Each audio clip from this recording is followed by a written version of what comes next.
Okay, so I video the opposite way, turn the camera around. I'll tell you, the bass feel on these seats is pretty good.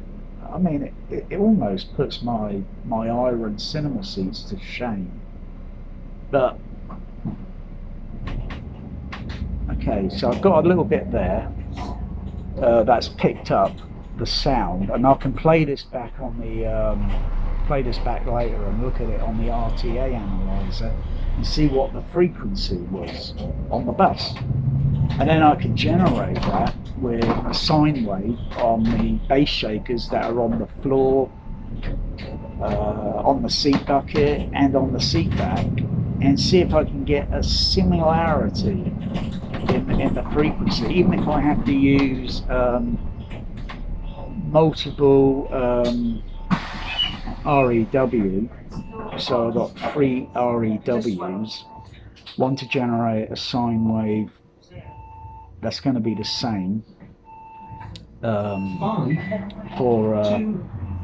because I can't generate the sine waves individually unless I do a rewiring and replug in the amplifiers, so I can generate a sine wave independently on the floor, independently on the seat bucket, independently on the seat back, and maybe set the tones so that they'll say, maybe, for example, maybe 40 hertz, 40.5 and 41 hertz, so that they would give a sort of rhythmic kind of tone. Otherwise, when you play a sine wave tone on its own, it's just a single tone. So yeah, that's a little bit more. Wow.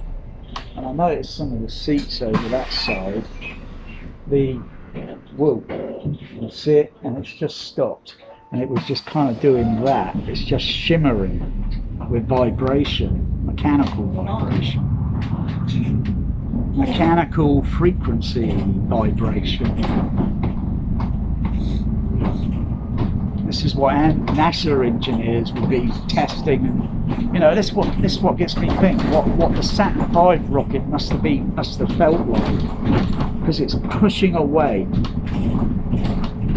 pulling away from gravity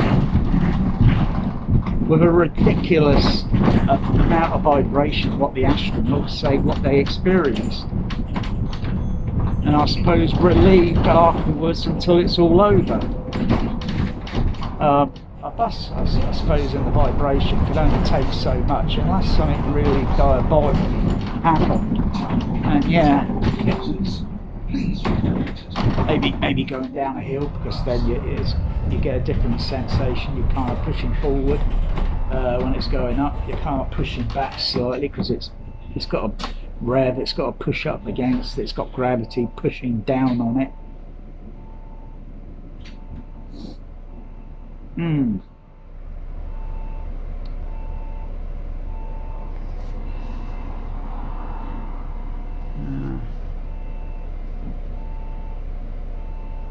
So much to take into calculation, and then try and reinvent the sub bass, or well, you can't reinvent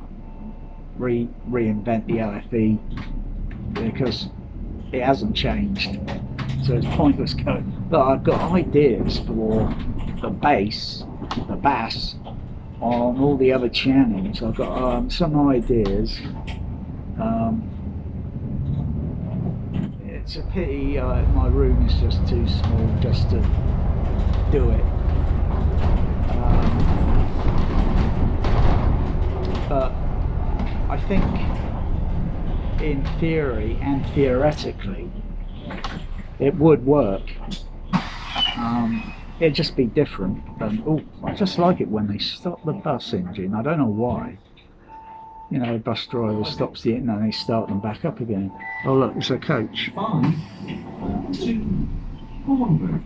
And of course a coach is totally different in design to a bus, a little bit higher. sort of thing. Kind of like when you see them, well, because you've got luggage you go underneath, and you look at them up there. They're almost similar to a double-decker bus.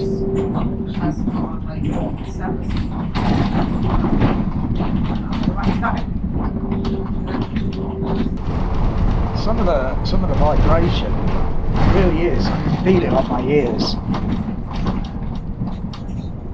If I were to check it on the SPL meter, which I haven't got with me.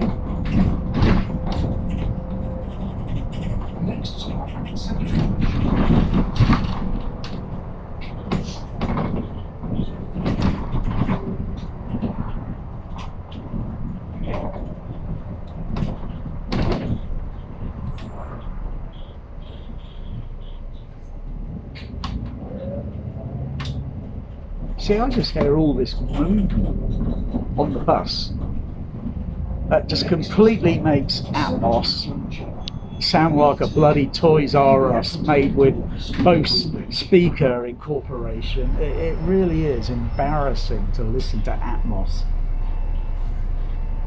It's all dressed up, but no Atmos placeware to go with it. Oh, 14 years of Atmos BS, unbelievable. Dolby Labs bullshit. The 1990s were all doing it with all these stereo synthesizers to make stereo 2-channel speakers, stereo holographic and all that, but you put it down in front of a real listener and then they're going to say, are you kidding me with this? It's all this plain. There's no up, there's no down. You can't, you know, you can fool most people, but there's some that are just going to notice it and think, why am I bothering listening to this? That was a bit less watching number it, 5 buying yesterday, it. wasn't it? I was waiting for number 5 here a long time.